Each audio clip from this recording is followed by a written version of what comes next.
हरिमादिदेवं सुरासुरैर्वन्दितपादपद्मम् लोके जरारुभयमृत्युनाशनं दातारमीशं विविधौषधीनां शङ्खं चक्रं जलौकां दधतं मृतघटं चारुदोर्भिश्चतुर्भिः सूक्ष्मस्वच्छातिहृद्यं शुकपरिविलसन् मौलिमम्भोजनेत्रं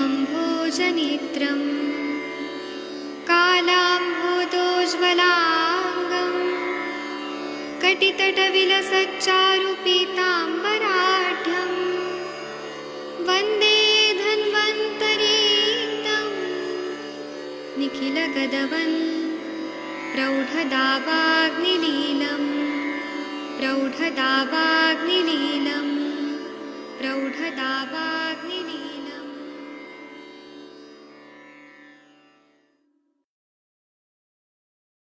प्रणाम सभी लोगों को। मैं वैद्य अरविंद पाठक आप सभी लोगों का स्वागत करता हूं। आइए आज हम लोग क्लिनिकल संभाषा शुरू करते हैं। आप सबके सब भारत के सर्वश्रेष्ठ चिकित्सक लोग हैं, सभी को मैं प्रणाम करता हूं। आदरणीय शशि मैडम ने बहुत अच्छा बताया, जो किडनी रिलेटेड जो हेतु बताया आपने, वो आजकल ज्यादा समस्या बढ़ रही है, इसलिए नेफ्रोलॉजिस्ट का बहुत अच्छा व्यापार चल रहा है। आजकल इतने ज्यादा किडनी के पेशेंट बढ़ रहे हैं ना, इतने ज्यादा, और उसमें कारण है डायबिटीज, मोटापा, फिर अल्कोहल कंजम्पशन, वेग अवरोध करना और सेडेंटरी लाइफस्टाइल, दिन में सोना। ये सब जो हमारे आचार्य लोगों ने बताया, और जो आपने बताया कि अंग्रेजी दवाई खाते हैं लोग, non steroidal anti inflammatory drugs, थोड़ा कुछ हुआ कि क्रोसिन खा लो, या नहीं हुआ तब भी खा लो, उससे बीमारियां बढ़ रही है। और आयुर्वेद की दवाइयों से इतना साइड इफेक्ट नहीं होता है। हाँ, ये है कि आयुर्वेद की दवाइयां अच्छे से दिया जाए तो वो ज्यादा सही रहता है। अपने मन से लोग जो खा रहे हैं उसका भी साइड इफेक्ट होता है ना। चलिए, तो आप लोग कुछ बोलना चाहते हैं? ओम जी, आप कोई केस डिस्कस करना चाहते हैं, कर सकते हैं। आपके मन में कोई शंका है तो बताइए। तनिका मैडम, भोसले सर कुछ बोलना चाहते हैं? तुषार जी कुछ बोलना चाहते हैं, बोल सकते हैं।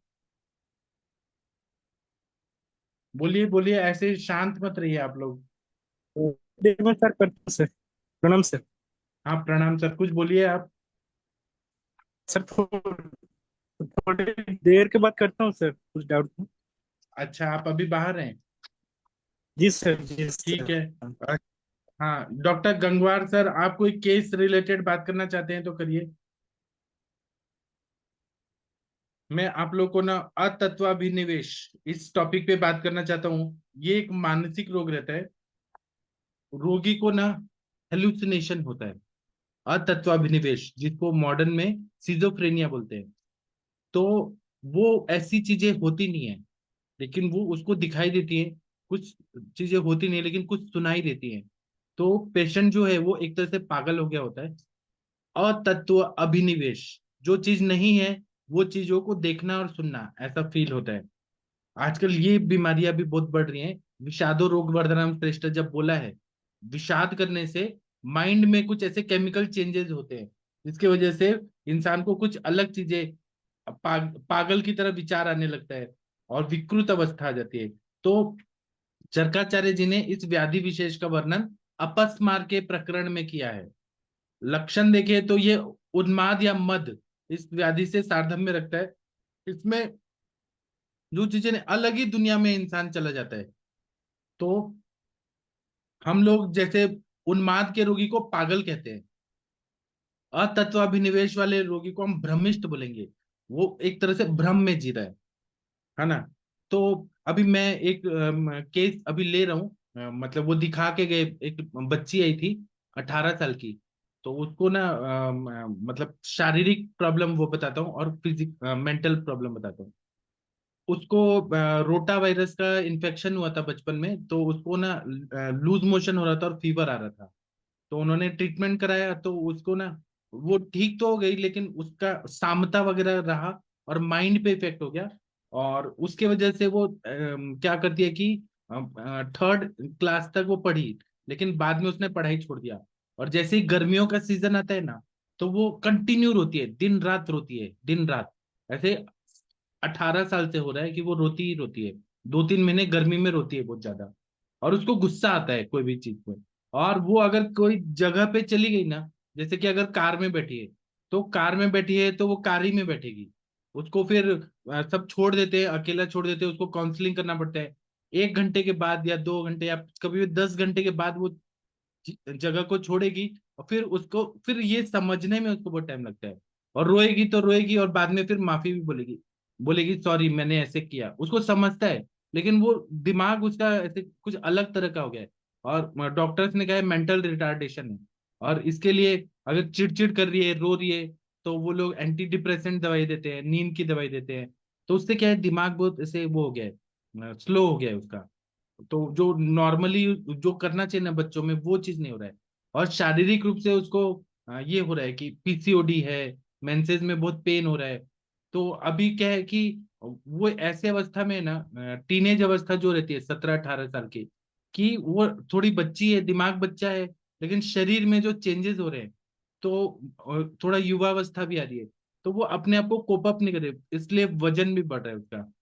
तो उन्होंने बहुत बड़े बड़े साइकेट्रिस्ट से इलाज कराया, आयुर्वेदिक चिकित्सक लोगों से कराया कि वो नस से दे रहे थे 2-2 बूंद षड तेल, अणु तेल, फिर ब्राह्मी बटी, ये सब दिया उन्होंने।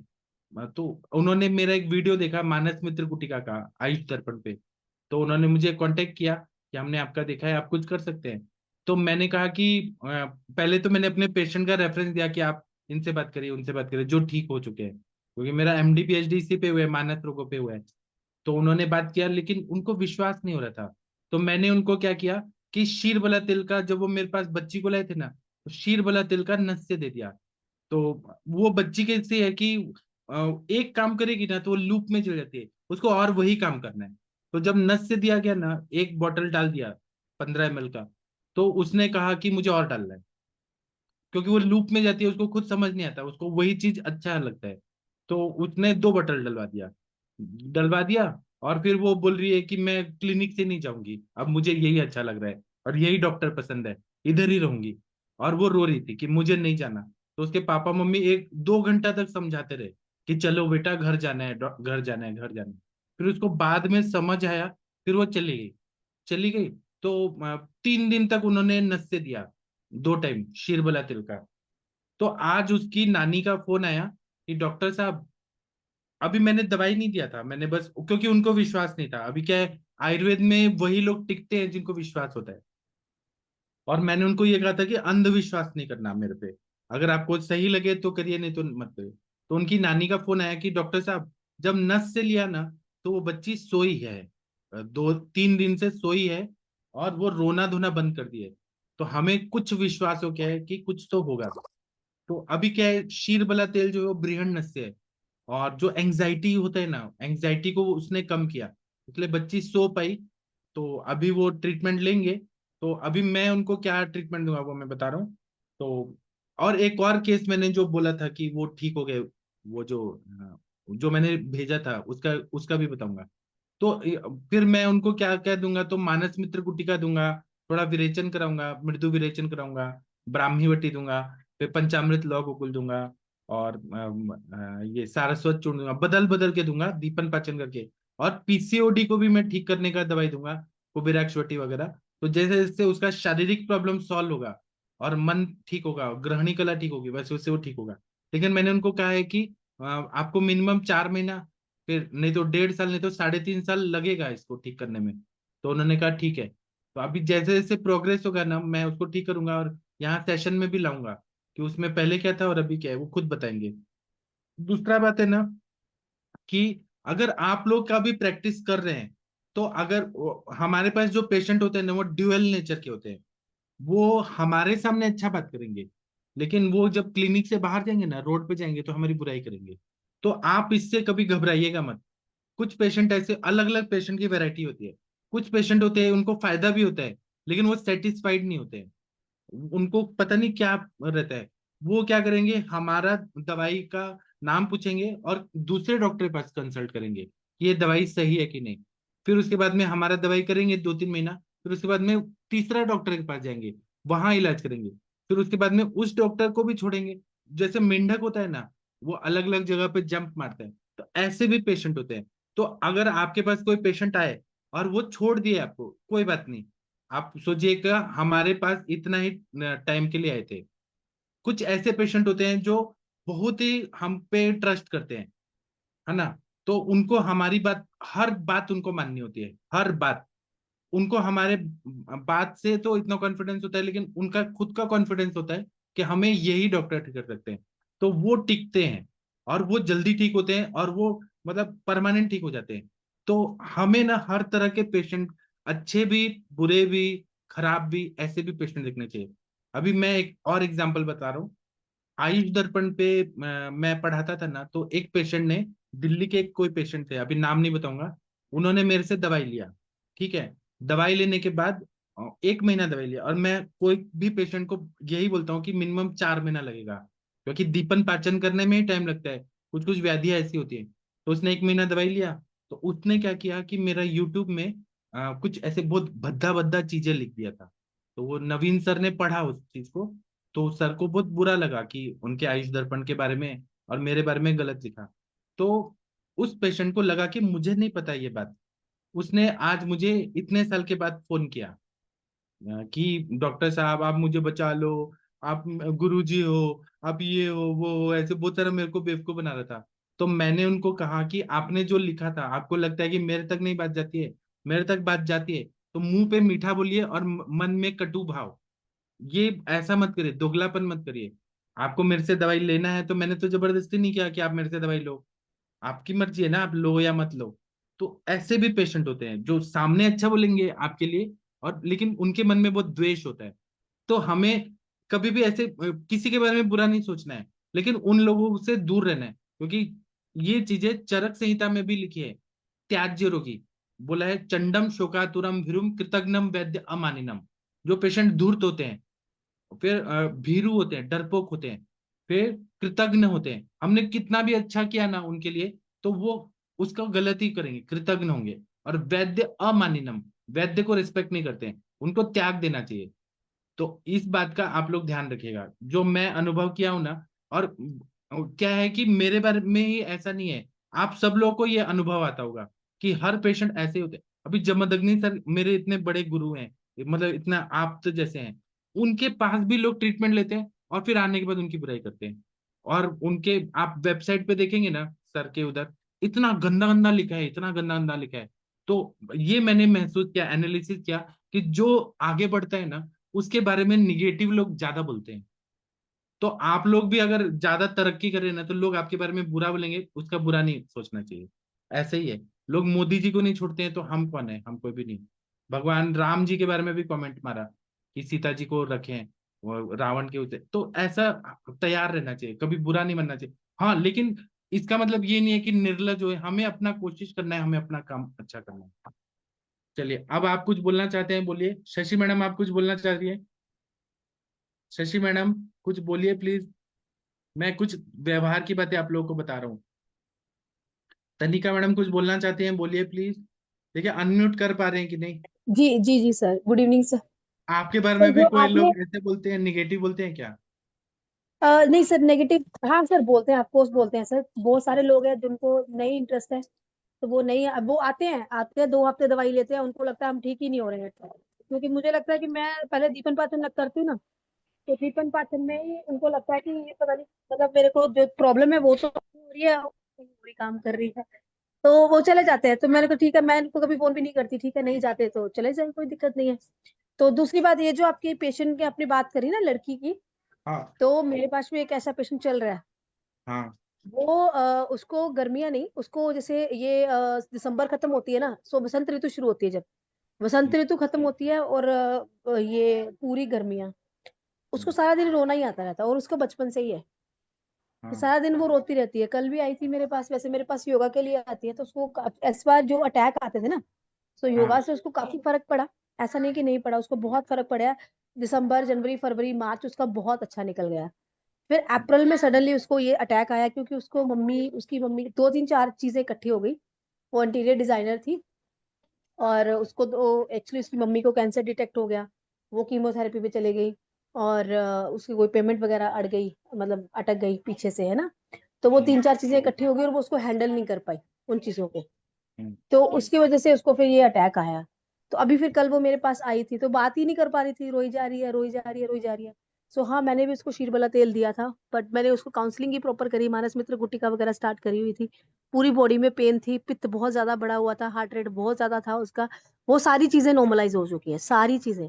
लेकिन वो रोना उसका ठीक नहीं हो रहा, तो मैंने अभी कल उसको ब्राह्मीकृत दिया था। और मानस मित्र गुटिका उसका स्टार्ट ही था, तो मैंने बोला कि ब्राह्मीकृत उसको तुम सुबह भी खाने में डाल के खाओ और शाम को भी खाने में डाल के खाओ। तो अब आज कह रही थी थोड़ा फर्क तो लगा है ब्राह्मीकृत के साथ और मानस मित्र गुटिका के साथ।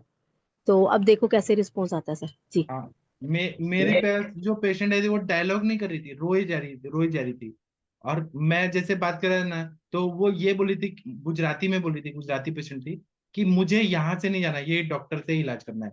उसको पता नहीं क्या अटैचमेंट हो गया बच्ची को। लेकिन अभी उसको भी पता चला कि ये डॉक्टर ने नस से दिया है, रोना बंद हो गया उसका, और वो सोई है रात को। ये अच्छा हो गया। हाँ, अब वही वही देखते सर, हैं। नहीं मैंने कल उसको शीरबला तेल डाला था नाक में, बहुत ज्यादा डाला था। सो मैंने हाँ, उसको बोला कि तुम यही डालना है, और सुबह ब्राह्मीकृत डाल दो, शाम को तुम शीरबला तेल डाल दो। तो ऐसे हाँ, करो, और खाओ भी, ब्राह्मीकृत भी खाओ। फिर मैंने अभी प्लान किया कि हफ्ते 2 हफ्ते के बाद ना ब्राह्मीकृत के साथ उसको महापंचगव्य घृत भी स्टार्ट करूंगी। तो हाँ, देखते हैं अभी कैसे रिस्पॉन्स आता है सर। हाँ, बट बाकी सही। उसकी सारी चीजें बिल्कुल नॉर्मलाइज हो गई हैं। उसकी हार्ट रेट बढ़ती थी वो ठीक हो गई, उसके ज्वाइंट पेन्स थी वो ठीक हो गई, सारी सारी चीजें ठीक हो गई। लेकिन कह रही है कि उसके मन में ना ऐसे लगता है उसके एक एक साइड उसकी पूरी भारी हो रही है, उसके हार्ट में जैसे, अरे ऐसे दबा रहा है कोई। तो वो उसके सिम्टम्स कहती है मेरे को बचपन से ही थे। तो ठीक है, मैंने बोला अभी इन चीजों को होते होते टाइम लग जाता है। तो तुम कंटिन्यू रखो, अब देखो कैसे चलता है सर। हाँ, और क्या है ना कि कुछ पेशेंट में जैसे अभी रोटा वायरस का इन्फेक्शन हुआ है ना, तो उसमें अगध द्रव्य भी देना पड़ेगा मुझे।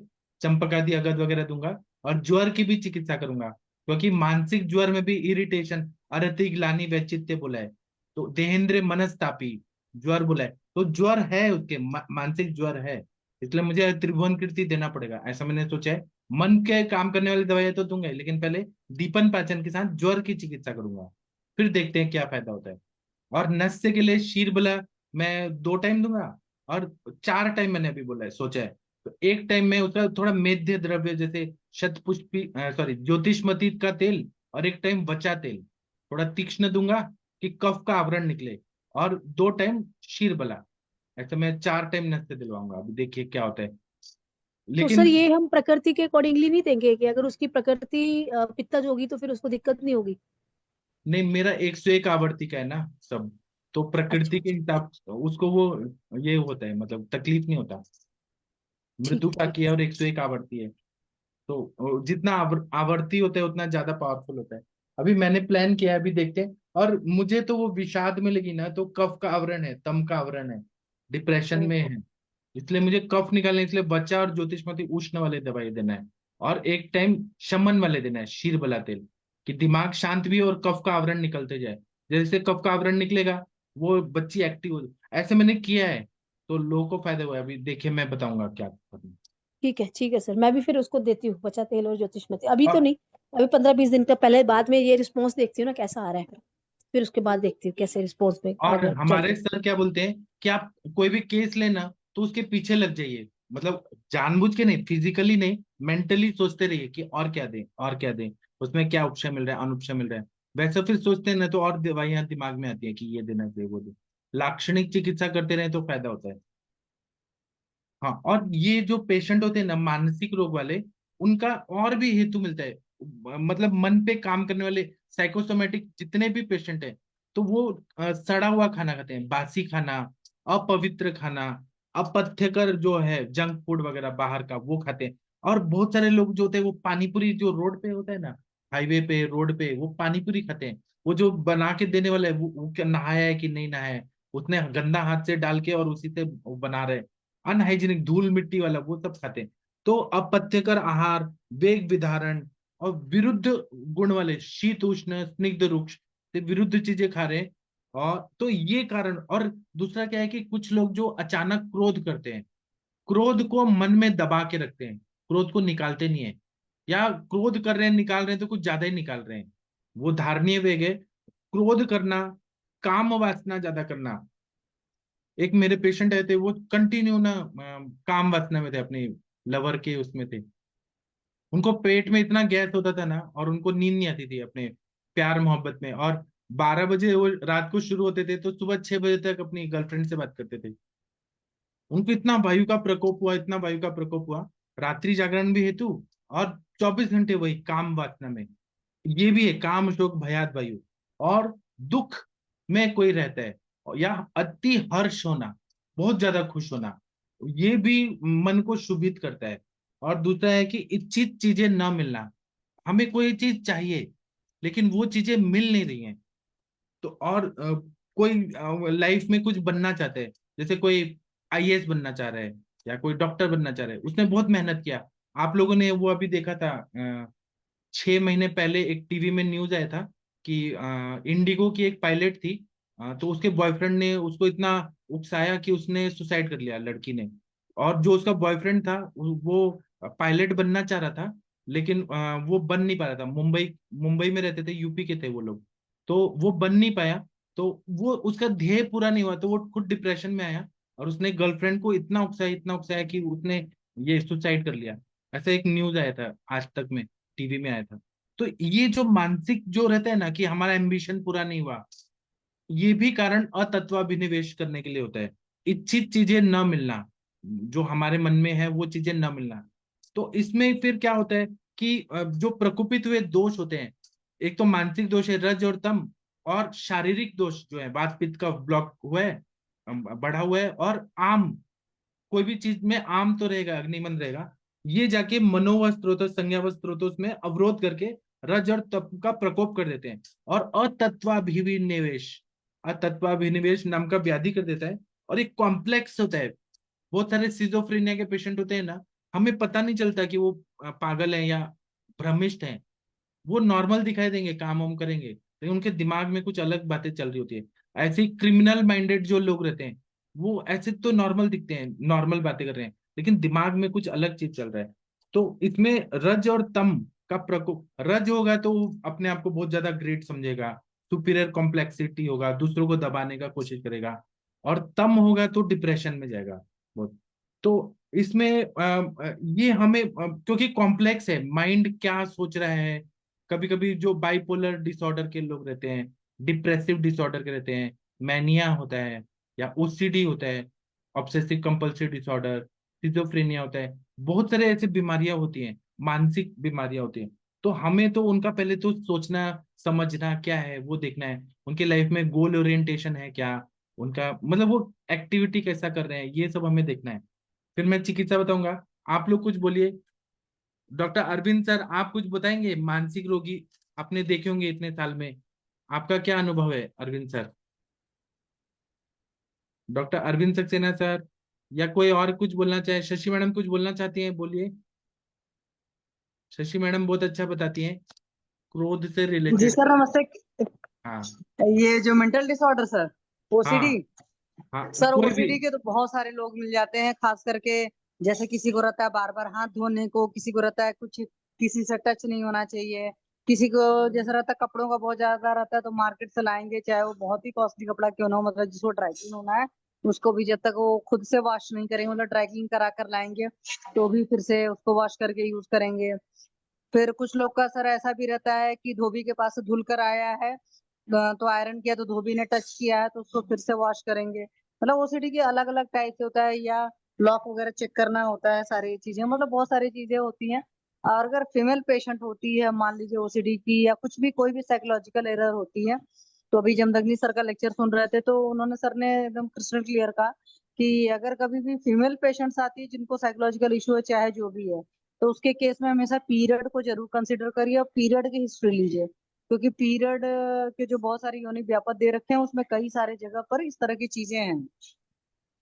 तो अगर मेल पेशेंट है तब तो अलग तरीके से ठीक करेंगे, मैं क्यों अभी बता रही हूँ। अभी एक पेशेंट है, उससे केस टेकिंग किया था, 49 ईयर है, और वो बहुत डिप्रेशन में है और ये सब सारी चीजें हैं, हालांकि उसने कई साल एलोपैथ की दवाएं खाई थी, फिर उसने छोड़ दिया था, और फिर आयुर्वेद की खाई, 2-2.5 महीने खाकर फिर से छोड़ दिया था।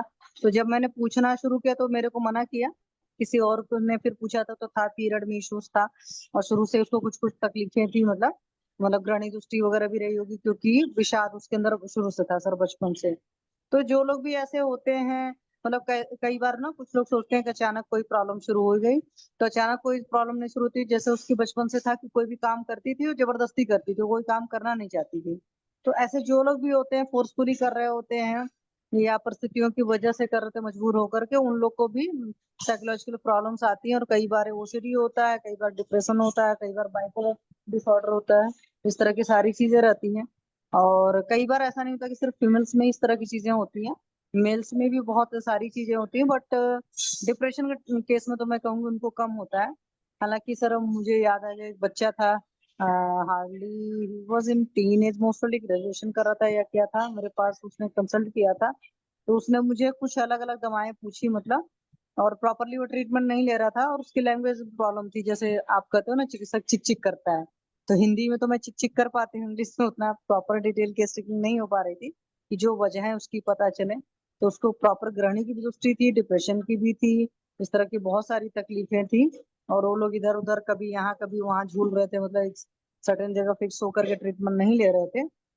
अभी उसका क्या है मुझे अभी नहीं पता है, लेकिन याद आ गया। तो बहुत सारे लोग होते हैं, तो बचपन में इसलिए बहुत ध्यान देना पड़ता है। या हम कह सकते हैं कि जो आयुर्वेद का एक कंसेप्ट है कि मानसिक व्याधियों का चिकित्सा सूत्र, दैट इज धी धैर्य आत्मादि मनोविज्ञानम मनोदोष औषधम परमम। तो धी होना चाहिए, धैर्य होना चाहिए, और आत्मादि मनोविज्ञानम, आत्मा और मन को जानने वाला। और एक्चुअली आत्मा मतलब ज्ञान विज्ञान का होता है, तो ज्ञान का मतलब होता है आध्यात्मिक नॉलेज होना चाहिए, विज्ञान मतलब शास्त्र का ज्ञान होना चाहिए। तो जब ये सब सारी चीजें होती हैं और धैर्य होता है तो मरीज जल्दी सर ठीक हो जाता है, अदरवाइज ठीक होने में मुश्किल होता है। जी सर, थैंक यू सर। इस टॉपिक पे किसी को कुछ और बोलना है तो बोलिए। हमें कोशिश करना चाहिए कि अतत्वाभिनिवेश की चिकित्सा चरक संहिता में बताया है, श्लोक नहीं बोलता हूँ, ऐसे बताता हूँ कि स्नेहन स्वेदन करके पंचकर्म करके शोधन करना चाहिए। मानस दोषों की दोष शोधन करने की आवश्यकता होती है, ये उन्माद में ही बताया है, उन्माद की चिकित्सा में बताया है, शोधन सबसे सही जरूरी है। और फिर पंचकर्म करने के बाद अगर वो डायलॉग कर सकता है, पंचकर्म कर सकता है तो अच्छी बात है, जब नहीं कर सकता है तो शमन ही देना पड़ता है। तब हमें दीपन पाचन करके और संसर्जन क्रम करके, अगर पंचकर्म किया तो संसर्जन क्रम करना पड़ेगा। और मेध्य दवाइयां देनी है, ब्रीहण करने वाली दवाइयां देनी है, मन को ब्रीहण करने वाली। और ब्राह्मी है, पंचगव्य है, शंख पुष्पी जैसे बुद्धिवर्धक रसायनों। अब ये शंख पुष्पी, ब्राह्मी, पंचगव्य बुद्धि को बढ़ाने वाली चीजें हैं, तो ये देना है। और रुग्ण को धार्मिक बनाना है, और तत्वज्ञान की दृष्टि से अनेक प्रकार का बोध करा के सांत्वना देना है।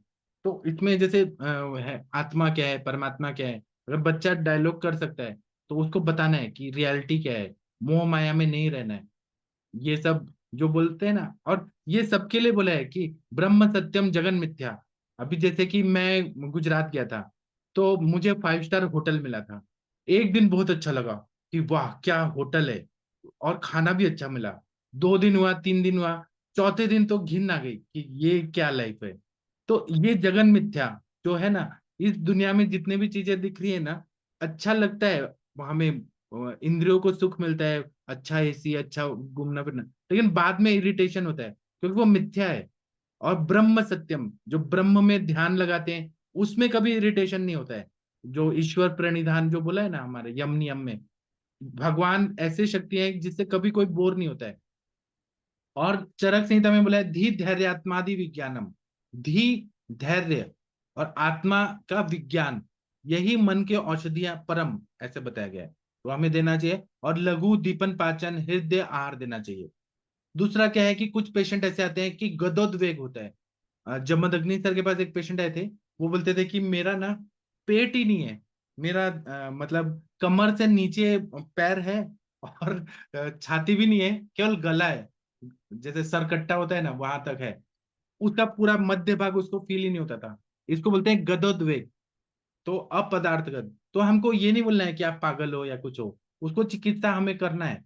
तो उनकी चिकित्सा में यही चीजें करनी है कि दीपन पाचन करके मेध्य और संज्ञा स्थापन गण के द्रव्य, रसायन, ऐसे दवाई देनी है। और किसी का ऐसे हर्ट नहीं करना कि आप पागल हो गए हो, आपको ये समझ नहीं आता क्या, ऐसे नहीं करना है। अगर हमारे पास शराबी भी आ रहा है और गलत इंसान में, हमें डॉक्टर समझ के डॉक्टर के रूप में अच्छा इलाज करना है। उसका कोई प्रॉब्लम है इसलिए तो वो हमारे पास लाया गया है ना। चलिए, आप लोग कुछ बोलना है तो बोलिए प्लीज। सर मैं नमस्कार, मैं आ गया। हाँ सर। देखिए बोलिए। देखिए, हाँ जब भी आता था दिनेश के पेशेंट जो आप बता रहे हैं सर, बहुत बढ़िया बता रहे हैं। देखिए, कहीं ना कहीं मनोभाव शोतर्ष की दोस्ती है, करेक्ट है। और हाँ वो क्या हुआ, आहार विहार जो आपने लिया है वो आपने विरुद्ध आहार लिया है, या आव्यायाम किया है, या वे विधान किया है। तो वो जो शोतर्ष जो है हृदय से मनोवाही शोतर्ष की तरफ जाते हैं। अब मनोवाही वो दो जो है मनोवाही क्षेत्र में घटे हुए। अब मनोवाही क्षेत्र में उन्होंने क्या किया, घी घटी स्मृति विभ्रंश बोला गया ना, तो स्मृति का नाश होता है। तो उन्माद और एक अपस्मार दो कैटेगरी में उन्होंने रखा है कि अपस्मार में स्मृति रहती है, लेकिन जब दोष मनोवाही क्षेत्र पर चले जाते हैं तो फिर स्मृति नाश हो जाता है, तो वो उसको फिट्स आने शुरू हो जाते हैं। और जो उन्माद का पेशेंट होता है, इसकी स्मृति रहती नहीं, वो अपनी दुनिया में रहता है, इसीलिए उन्होंने हर तरीके के उन्माद बोले। अभी आपने एक बोला था, एक कौन सा बोला था सर, गदोद्वेग। गदोद्वेग और एक स्मरणोन्माद बहुत होता है। अतत्वाभिनिवेश। अतत्वाभिनिवेश। हाँ, इस गदोद्वेग वगैरह के जो पेशेंट आते हैं उसमें क्या होता है कि वो पेशेंट एक अलग ही दुनिया रहती है उनकी, अलग ही। ये अगर सिजोफ्रेनिया है या इस तरीके के पेशेंट होते हैं तो उनकी एक अलग दुनिया रहती है, वो अपने आप में मस्त रहते हैं। तो उसके लिए अब 90% पेशेंट में कई बार पेशेंट ऐसे आते भी हैं जिनको कोई बीमारी नहीं होती है, वो उनको गरीब बोध के पेशेंट होते हैं, उनको कोई भी चिकित्सा, वो कम से कम 25-30 डॉक्टर बदल चुके होते हैं और उनको किसी भी डॉक्टर से आराम नहीं मिलता है। एक होता है स्मरणोन्माद, जिसमें वो किसी भी चीज से उसको वांछित चीजें नहीं मिली हुई है, या कोई प्यार में है, या कोई चीज इच्छा में होता है कि कोई वो सक्सेस नहीं हुआ है, या कोई चीज शॉर्ट नहीं हुआ है, तो उसको वो चीज मिलने के बाद या उसको बहुत ज्यादा संभावना देने के बाद मिल जाता है। इसमें तो जो है गदोद्वेग में तो यवान्याति चूर्ण और कुछ बोला है, दवाइयाँ दो दवाइयाँ हैं इसमें, यवान्याति चूर्ण और क्षीरोदरी है। और स्मरणोन्माद में जो है आपको वो चीज मिल जाए, या उसको संतावना दी जाती है, या उसको किया जाता है। अब जैसे आजकल जो पेशेंट आते हैं उसमें ये ओसीडी है, और जो इस तरह की कुछ है, उसमें पहले संप्राप्ति देखी जाती है, शरीर देखा जाता है, उस व्याधि कौन सी चीज है, या तो बेंजिस का इन्फ्लेमेशन तो नहीं है, या कोई। हाँ, अब जब इस तरह की कोई व्याधि नहीं मिलती है तो फिर शोधन भी तीक्ष्ण शोधन किया जाता है। मतलब इसमें तो यह है बहुत तेजी से नाखून गड़ाना, बहुत बुरी तरह से मारना, लपेटना, मतलब उसको अकेले कमरे में रख देना और कुएं में डाल देना उसको, इस तरीके से जो है वो जब तक अपने उसमें ना आ जाए, अपने ज्ञान में ना आ जाए, तब तक चिकित्सा। और शोधन भी तीक्ष्ण शोधन किया जाता है, मतलब भवन विरेचन जो है तीक्ष्ण किया जाता है सर। तो ये सर, ये चीजें हैं सर। Okay sir. जी, बहुत अच्छा बताया आपने। और कोई कुछ बोलना चाहते हैं बोल सकते हैं। आप लोग का क्या विचार है इस टॉपिक पे? जितेंद्र कुमार भांजा जी। हाँ, सर बोलिए। प्रणाम सर। प्रणाम। बहुत अच्छा लगा आज का टॉपिक।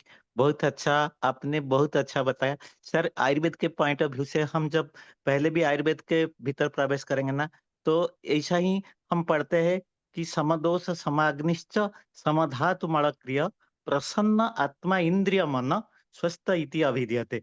जब मानसिक स्तर में कोई पेशेंट ठीक नहीं होता, वो पूर्णांग स्वस्थ हम उसे नहीं बोल सकते। तो मानसिक रोग जो आपने बताया कि जो पुरुष सत्व गुण का होता है, रजोगुण का होता है, तमोगुण का होता है, तो जो भी गीता में भी बताया गया है, ऊर्ध्वं गच्छति सत्वस्था मध्य तिष्ठन्ति राजसा जघन्य गुणवृत्तिस्था अधो गच्छन्ति तामसा सत्व प्रकाश समविधि रजश्चापि प्रवर्तनम तमो नियमकम प्रोक्तम मनोन्य मिथुन प्रियम। ये सब तो आपने भी अभी संभाषा में भी बता दिया।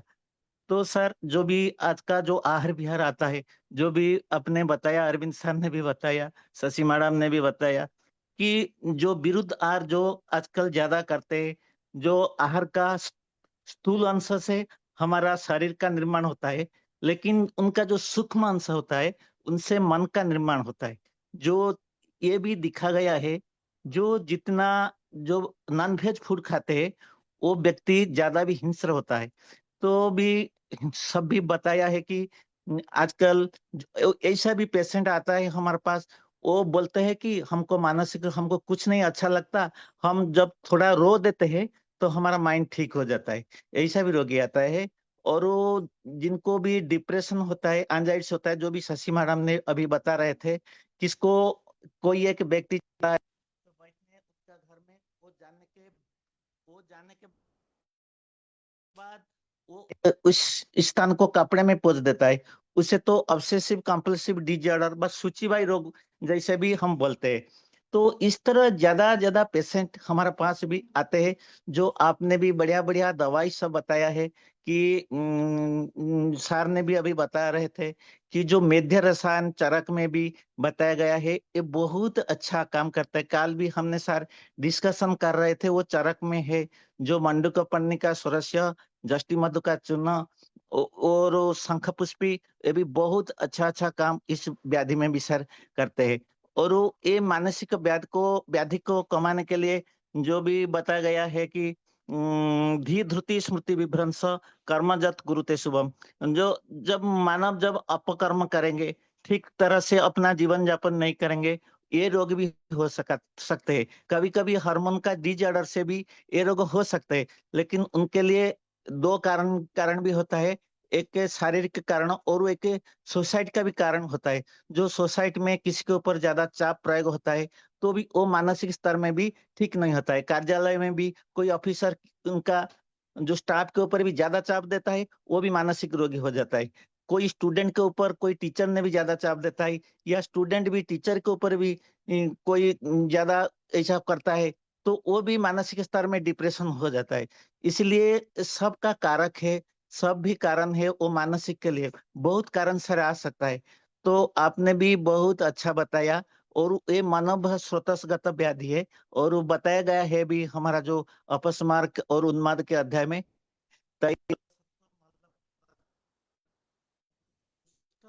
बुद्धि निवासम हृदयम प्रदुष्य अंधिष्ठाय मनोबहानि प्रमेहन तस्यो नरस्य चेतः।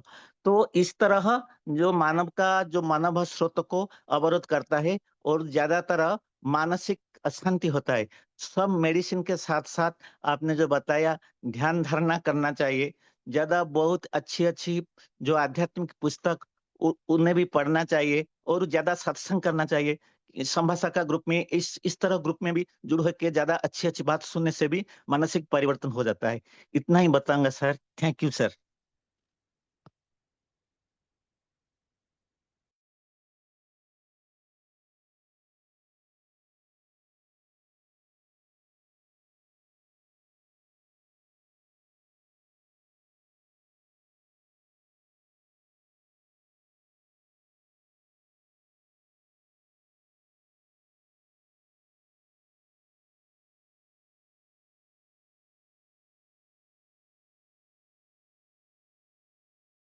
सॉरी सॉरी, आप लोग कुछ बोल रहे थे, मेरा ये अनम्यूट नहीं हो पा रहा था।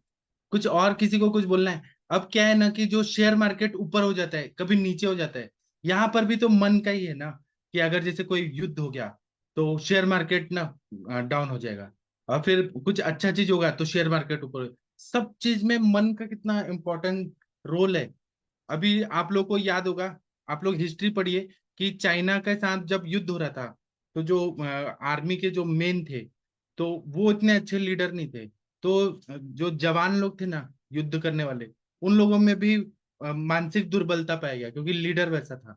और बाद में जो फील्ड मार्शल मानेकशॉ जी आए, तो उन्होंने जब 71 में वॉर किया, तो उन्होंने बांग्लादेश बना दिया, पाकिस्तान पूर्वी पश्चिम, क्योंकि वो लीडर ऐसे थे कि वो जो बोलते थे सभी सोल्जर्स में, वो ऐसा मन में इतना स्ट्रांग बना देते थे।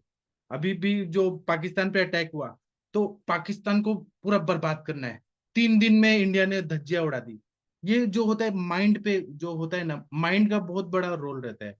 तो हमें चिकित्सक लोग, हम लोग हैं, हमें अपने लाइफ में भी और पेशेंट को भी करते टाइम मन को मजबूत करने वाला, मन का ब्रीहण करने वाला चिकित्सा, इस पे हमें ध्यान देना चाहिए। अब वो सत्वावजय चिकित्सा हो, दैव व्यापाश्रय हो, या युक्ति व्यापाश्रय हो, किसी भी तरह से हमें मन को स्ट्रांग करने वाला चिकित्सा देना चाहिए। अब आप लोग कुछ बोलना चाहते हैं, बोलिए प्लीज। नहीं तो बस। ब्रेन ब्रेन जो होता है वो 3 जगह होता है शरीर में। एक तो ब्रेन जैसे नॉर्मल होता है, एक हार्ट में जो मतलब दिल के जो होता है वो मानसिक मतलब वो भी एक ब्रेन है, और एक इंटेलिजेंट होता है जो आंतों में होता जी, तो उसके आगे क्या कुछ बोलिए इस पे आगे। तो उसका क्या हमें क्या सोच के करना चाहिए? इसीलिए जो हम लोग शिरो पिचू रखते हैं, नस से देते हैं, ये सब का उद्देश्य यही है कि हम मन को मजबूत करें। है। हाँ सर। हाँ। हाँ। तो वो जो मानसिक जो ऊपर की तरफ ब्रेन है जो हेड है जिसमें वो वाकई जो बोला है 3 मेंजिस वगैरह, तो उसके लिए सिरोपच्चू वगैरह रखा जाता है, शिरोधारा या शिरोपच्चू। लेकिन हृदयगत ब्रेन जो है जिसमें मल्टी, भाई जहाँ पे भी ब्रेन है वो मल्टी न्यूरॉन है, तो मल्टी न्यूरॉन कहाँ पे भी है, मल्टी न्यूरॉन हृदय में भी है। हृदय वो जो है वो भावना से संबंधित है उसका। और तीसरा जो ब्रेन होता है वो आंतों में होता है, इंटरेस्टिक ब्रेन, इंटरेस्टिक फैक्टर जो होता है जिसमें वो जिसके जो खाने पीने से संबंध होता है। तो आहार का बहुत बड़ा रोल रहता है आपके जो भी आपके विचार होते हैं, जैसे अभी वीरेंद्र कुमार पांड्या जी ने बोला कि जो वो आपका जो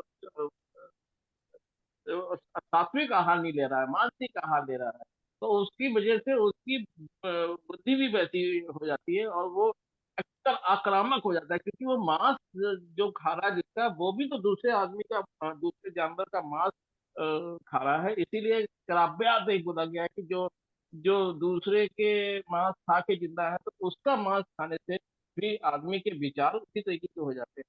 और सात्विक आहार, सात्विक विचार और सात्विक जो स्वास्थ्य की रक्षा करते हुए जो करा जाता है, उससे जो है सात्विक विचार और स्वस्थ शरीर स्वस्थ होता है। Okay sir. हाँ, बहुत अच्छा बताया आपने।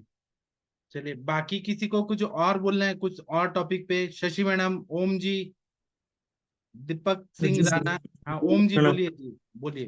जी जी सर, एक पेशेंट जो था ना सर, जो एसएलई का मैंने बताया था, हाइपर थायराइड भी उनको है, प्लस उनको मतलब एसिडिटी होता है, और मतलब एसिडिटी है और गैस वगैरह बनता है, पचता नहीं है खाना, तो कंस्टिपेशन का भी उनको है, इशू है। तो उनके लिए क्या कर सकते हैं? हाँ। जलन भी होता है उनको गले पे, तो हाँ। ये सब। हाँ, मैं एक एसएलई डिजीज पे एक लेक्चर लेने वाला हूँ, लेकिन मैं अभी ट्रीटमेंट बता देता हूँ आपको, शॉर्ट में बताता जी हूँ। सर। अगर लेक्चर लूंगा तो बहुत लंबा जाएगा। उसमें एसएलई का मतलब होता है सिस्टेमिक लूपस एरिथ्रेमेटोसस, ऑटोइम्यून डिजीज है। और इसमें हर सिस्टम, हर ऑर्गन का इन्वॉल्वमेंट होता है, ऑटोइम्यून डिजीज है इसीलिए। तो इसमें आपने आपने जो बताया वो पेशेंट का पित्त का सारा सिम्टम्स दिख रहा है आपको, है ना ओम जी? तो पित्त बढ़ा हुआ है। सर नी पेन है, नी पेन भी है सर, भूल गए, नी पेन भी है। हाँ, लेकिन वो पित्त चल। के सिम्टम ज्यादा दिख रहे हैं ना, आपने जो जी बताया। सर, जी सर। तो जी आप पित्त शामक सारी चिकित्सा करिए। ऐसा सोचिए साम पित्त है, तो आप परिपाठाधिक वात है, आप लिख लीजिए। जी सर। स्वर्ण जी सुच्छेकर सर। या सादा सुच्छेकर या लघु सुच्छेकर, प्रवाल पंचामृत कामदुधा। और जो तिक्त रसात्मक द्रव्य है, दीपन पाचन, इनसे करके सुच्छेकर, आरोग्यवर्धनी। और आरोग्यवर्धनी का अनुपान दूध रखना है और घी रखना है, दूध और घी। जी सर। दीपन पाचन। और अगर आप और चूर्ण में देना चाहें तो दाढ़ी मास्टक चूर्ण दे दीजिए। हमें पित्त शामक सारी चिकित्सा करेंगे ना तब वो ठीक होगा। और एसएलई में बाद में आपको जो जो जैसे कि ज्वाइंट पेन हो रहा है, तो ऐसे वेदना शामक गूगल दीजिए कि गूगल का भी काम हो और पित्त भी एग्रेवेट ना हो। तो उसमें आता है कैशोर गूगल, संशमनी वटी, गुडुची के जो अमृता गूगल, वो दे दीजिए तो उससे फायदा होगा। या त्रयोदशांग गूगल दे दीजिए। और जी सर। तिक्तक क्षीर बस्ती जो है, जब दीपन पाचन हो जाए तो उसमें पटोल है, किरातिक्त है, गुडुची है, यष्टि मधु है, और भी द्रव्य जो डाले तिक्तक क्षीर बस्ती देंगे तो एसएलईडी और घी डाल के गूगल तिक्तक रहते हैं, महा तिक्तक रहते, तो बहुत अच्छा फायदा होता है। हमें कोई भी चिकित्सा करना है, पित्त नहीं बढ़ना चाहिए। मैंने ऐसा मैंने आयुष दर्पण पे मैं पढ़ा रहा था, तो एक डॉक्टर ने मुझे पूछा था कि मेंसेस नहीं आ रहे थे, तो उन्होंने क्या किया, एसएलई के पेशेंट को ट्रीटमेंट दे रहे थे इसी मेथड से जो मैंने बताया, दे रहे थे। तो मेंसेस नहीं आ रहा तो रजब प्रवर्तनी वटी दे दिया। अब रजब प्रवर्तनी वटी से इतने पूरे शरीर में रैशेस आ गए ना, क्योंकि रजब प्रवर्तनी वटी जो है उसमें जो द्रव्य है वो क्षार है पूरा, गर्मी करता है, वो देने से पूरा बॉडी में ऐसे बड़े बड़े बड़े बड़े रैशेस आ गए थे। तो हमें कोई भी द्रव्य ऐसे नहीं सेलेक्ट करना है कि पित्त बढ़ाए। और फिर रसायन देना है बाद में, ब्रह्म रसायन, कुष्मांड रसायन, या शतावरी कल्प, जो भी रसायन दे तो वो दीजिए, जीवनीय गण के द्रव्य वो सब दीजिए। ठीक है। आप एक एक अभी क्या है, मैंने पेशेंट नहीं देखा है, आप बस बोल रहे हैं एसएलई डिजीज, तो ऐसे नहीं होगा। आपको केस टिकिंग करके, वो जो केस शीट शशि मैडम ने भेजा है वो भर के, उसका हेतु निकालिए, लक्षण निकालिए, संप्राप्ति निकालिए, उस हिसाब से फिर चिकित्सा करेंगे। ठीक है। जी सर। जी हाँ, सर। पूरा हेतु निकालिए कि क्यों हुआ एसएलई डिजीज, क्या हेतु है, रात्रि जागरण हो रहा है क्या, सुबह कितना बजे उठते हैं, कितना बजे नहाते हैं, क्या खाते हैं क्या नहीं खाते, सब सब निकालिए। जी सर। हाँ, और आप सब लोग भी केस टेकिंग का, वो शशि मैडम ने जो भेजा है केस पेपर, उसका प्रिंट निकलवा लीजिए। वो हमारे जमदग्नि सर का ही है, लेकिन सर का मराठी में, उसका हमने हिंदी में करवाया था। एक कमलेश जी थे राजस्थान के, उन्होंने हिंदी में सब किया है ये। इसका आप रखिए, और इस केस टेकिंग करके फिर करेंगे तो जल्दी आपको इजी होगा। चलिए, डॉक्टर प्रियंका पांडे मैडम, आप कुछ बोलना चाहती हैं? प्रियंका पांडे मैडम, महाजन सर, रुचि मैडम, मुनमुन जी, मुनमुन जी आप कुछ बोलना चाहते हैं? कल जो पेशेंट आए थे उनको आपने दे दिया, दवाई स्टार्ट किया? अब शायद लोग बोलना नहीं चाहते, तो मैं सेशन बंद कर दूं? ओम जी बोलिए, क्या बोल रहे हैं? जी सर, जैसे कि सर एक क्वेश्चन था कि जैसे कि अभी मानस रोग के ऊपर डिस्कशन हो रहा था, तो कुछ कुछ पर्टिकुलर इमोशन से हमारा कुछ डिजीज होता है क्या सर? मैं कुछ पढ़ रहा था, डॉक्टर एडवर्ड बच ऐसे नाम से हैं, तो वो बता रहे थे कि अगर कोई हाईली इगोइस्टिक है तो उसको पाल्मर सोराइसिस होने का चांसेस है। तो मैंने जो प्रैक्टिस करते थे डॉक्टर, मैंने उनसे भी पूछा कि कितना सच है। वो बोले कि वो 99% सही है कि अगर कोई इगोइस्टिक है तो उनको पाल्मर पाल्मर सोराइसिस होने का चांसेस है। तो ये सर सही है कि गलत है? आपने क्या बोला, पाल्मर्स क्या होता है, सर इगोइस्टिक क्या? पाल्मर सोराइसिस मतलब मतलब क्या? हाथ में जो है ना सर, मतलब सोराइसिस वहां पे डेवलप होना। अच्छा, हाथ सोरियासिस, में। Palmer psoriasis. तो जी सर। इसीलिए तो धारणीय वेग को धारण करने के लिए बोला है ना। अगर जी सर। ईर्ष्या होगा, द्वेष होगा, तो वो कहीं ना कहीं पित्त की दृष्टि करेगा, ग्रहणी दृष्टि करेगा। ग्रहणी दृष्टि हुआ तो अशुद्ध रक्त जाएगा शरीर में, और त्वचा रक्त मांसलसिका इसकी दृष्टि होगी। तो कुष्ठ के उसमें बोला है ना कि मन अगर विकृत है तो कुष्ठ रोग होता है ना। और बड़ों का अपमान करना, और पूजनीय लोग का अपमान करना, ये कुष्ठ का कारण बताया। जी सर। वो सर पर्टिकुलर एक इमोशन है, वो है ईगो। ईगो की वजह से स्किन मतलब ईगो, सोराइसिस होता है ईगो है ऐसा। तो मतलब क्या है कि रज गुण ज्यादा बढ़ा हुआ है। अब जी जब सर। रज बढ़ेगा तो उसको क्रोध आएगा, जी सर। बराबर है ना। क्रोध आएगा, और वायु का भी प्रकोप है क्योंकि रज है, उसको अपने आप को ग्रेट साबित करना है, उसको ईगो है बहुत ज्यादा। तो जी और ये सर। विकृत स्वरूप में है, तो फिर वो वायु का भी प्रकोप हो रहा है, हम दोष के साथ जोड़ रहे हैं, और पित्त का भी प्रकोप हो रहा है। फिर जी वो सर। जाके पूरा रक्त को दूषित कर रहा है, और त्वचा रक्त मांस लसिका इसकी अशुद्धि कर रहा है, तो कुष्ठ होगा ही होगा। जी सर, वो एक साइंटिस्ट थे डॉक्टर एडवर्ड बच करके, वो इसके ऊपर कुछ शोध किए थे कि ये पर्टिकुलर इमोशन से हमारा पर्टिकुलर डिजीज होता है। तो अगर वो पर्टिकुलर इमोशन हम हटा देते हैं, नेगेटिव इमोशंस, तो वो डिजीज भी अपने आप हट जाता है बिना मेडिसिन से, ऐसा उनका कहना है।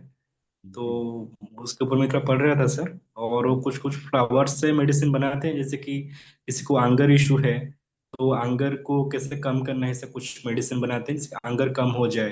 या फिर किसी को ईगो है तो उस कुछ मेडिसिन बनाते हैं जिससे ईगो कम हो जाए। तो अच्छा, कुछ ईगो कम फ्लावर। करने का दवाई है क्या? हाँ जी सर। अच्छा। तो फ्लावर्स से बनाते हैं, मैं थोड़ा पढ़ रहा था। तो उसके ऊपर वो शोध किए हैं, और कुछ कुछ प्रैक्टिशनर उससे प्रैक्टिस करते हैं फ्लावर मेडिसिन से। उसे डाइल्यूट करके, कुछ लोग वाटर से डाइल्यूट करते हैं, कुछ लोग अल्कोहल से डाइल्यूट करके वो फ्लावर्स को वो यूज करते हैं। तो मैंने पढ़ा तो मुझे लगता है अच्छी बात है अगर ऐसा हो पा रहा है तो ऐसा कुछ है सर। मैंने पढ़ा था तो पर्टिकुलर कुछ इमोशन की वजह से कुछ डिजीज डेवलप होते हैं। और सर हमारे बुक्स में वशिष्ठ संहिता में मेंशन है कि रोगों का जो कारण है वो मतलब मन ही है, मतलब शरीर इतना प्राधान्य नहीं है, मन से ही रोगों का उत्पन्न होता है। तो उसमें मेंशन है सर, मतलब मन से हाँ, अगर तो कुछ ये नेगेटिव इमोशंस। हमने अष्टांग हृदय में पहले ही पढ़ा है ना कि काल, अर्थ और कर्म, इसका हीन योग, अतियोग और मिथ्या योग, तो उसके वजह जी से सर। होता है। और परिणाम और प्रज्ञापराध, प्रज्ञापराध हम्म होना, ये तो वही है ना, प्रज्ञापराध मालूम है तब भी लोग करते हैं। प्रज्ञापराध में हम्म, मिथ्याहार विहार करते हैं। जी मन सर। मानसिक रूप से वेगों को, जो रोकने वाले वेग हैं, काम, क्रोध, ईर्ष्या, द्वेष, मद, मात्सर्य, इनको वो रोकते नहीं है, उसी में बह जाते हैं, फिर व्याधि तो होगा ही ना। जी सर। आपने जो बोला एकदम सही सही बताया, हमारे आयुर्वेद में भी बताया सेम। जी सर। जी। तो तो उसमें प्रज्ञापराध, सर। परिणाम और ये अर्थों का हीन योग, अतियोग, मिथ्या योग, ये बताया है हमारे इसमें। जी जी। सर। सक्सेना सर, आप कुछ बोलना चाहेंगे? हाँ, हाँ। वही असात्म इंद्रिय संयोग प्रज्ञा प्रयास और काल, काल का इसका बहुत बड़ा रोल है। नहीं, जैसे सर अभी बोल रहे थे ओम सर, तो मुझे ये लग रहा था कि जैसे आप ईगो की वजह से पाल्मा सोरेसिस बोला इन्होंने, लेकिन कई बार सोरेसिस की जमदग्नि सर के लेक्चर में मैंने देखा था कि उन्होंने कहा था कि सर से शुरुआत होती है। तो वो कि नियर टू ब्रेन है और वहां से सोरेसिस की शुरुआत होती है, तब जाके पाल्मा में जाती है। और वो सोरेसिस जो है इंग्लिश की है, मतलब एलोपैथिक की टर्म है। हम लोग में तो कुष्ठ की चिकित्सा, जैसे सर ने बोला कि रक्त नहीं, ये लसिका और मांस और रक्त, त्वचा त्वचा लसिका, रक्त मांस। तो ये कुष्ठ की तरफ आप सोच के चलो ना, कुष्ठ को अगर सोच के चलो तो हम पार्मर सोरिसिस क्यों सोच के चलेंगे? हम कुष्ठ की चिकित्सा करेंगे ना, कुष्ठ में तो हमारी चार दोष, चार धातुएं और तीन दोष, सप्त धातु, और मैं सप्त। आप में ऐड करना चाहूंगा, इसीलिए आयुर्वेद में दैव व्यपाश्रय चिकित्सा और सत्वावजय चिकित्सा बोला है। मन पे भी तो कार्य करने के, कुष्ठ में भी तो बोला है कि दान धर्म करिए, कुछ आप मतलब पुण्य के काम करिए। ये क्यों बोला है? मन पे चिकित्सा बोला है। वो पूजा पाठ करना, तप करना, उपवास करना, ये सब मन पे काम होता है। बराबर है ना? अब आप बोलिए सर। हाँ सर, बिल्कुल सही बोला, क्योंकि इसमें शारीरिक चिकित्सा के साथ साथ मानसिक चिकित्सा में ये सब बोला गया है ना। हवन, होम, बलि और मणि धारण। तो ये सब पेशेंट का साइकोलॉजिकली जो है बूस्टअप करने के लिए होता है, कहीं ना कहीं मानसिक ट्रीटमेंट होता है जैसे। और शारीरिक ट्रीटमेंट तो हम चारों धातुएं और तीनों दोस्तों के हिसाब से करते ही है। शोधन, शोधन चिकित्सा, रक्त मोक्षण चिकित्सा और संशोधन चिकित्सा, ये की जाती है। घर चिकित्सा ये और सब। जो आपने बताया वो 100% सही है। जब ज्वर होता है, तो ज्वर होता है तो देहेंद्रिय मनस्तापी, मतलब देह, इंद्रिय, अपने कर्मेंद्रिय और ज्ञानेंद्रिय, बुद्धि, मन, आत्मा, चित्त, ये सब भी दूषित होते हैं। और मन होता है उसमें मनस्तापी, ऐसे जब बोला है। और चक्रपाणी ने बोला है वैचित्य अरति ग्लानि, मतलब चित्त न लगना, इरिटेशन होना, थकावट होना मन से, ये बुखार होता है। तो मानसिक ज्वर जो ये बोला है, मानसिक बोला गया है। हाँ, ये मानसिक है, बच्चित रति गिरानी, ये मानसिक मानसिक हो है। गया था। तो हाँ, जब ये चिकित्सा में लंघन बोलते हैं कि कुछ ना खाओ, आप कुछ नहीं खाएंगे, आम का पचन होगा, तो आप लोग खुद भी कभी किए होंगे, जैसे शिवरात्रि में आप लोगों ने लंघन किया, कुछ नहीं खाया, कुछ नहीं, केवल पानी पी के रहे, तो आपका मन का शुद्धि ऐसे फील होता होगा, है ना? तो वो भी तो मानसिक ज्वर की चिकित्सा भी तो लंघन है ना, वो भी तो सोचना चाहिए। अग्नि बढ़ेगा तो मेधा की अग्नि भी बढ़ेगी, ब्रेन की अग्नि बढ़ेगी, तो अपने वहां पर भी आम है, स्त्रोतोरोध, वो उसका भी पाचन हो जाएगा, वो भी शुद्ध हो जाएगा। और हम पंचकर्म जब करते हैं, वमन, विरेचन, बस्ती, नस, इससे मन कितना शुद्ध होता है, आप लोगों ने खुद फील किया होगा, वो भी अच्छा, ये सोचना चाहिए। बराबर बोल रहा हूँ ना सक्सेना सर?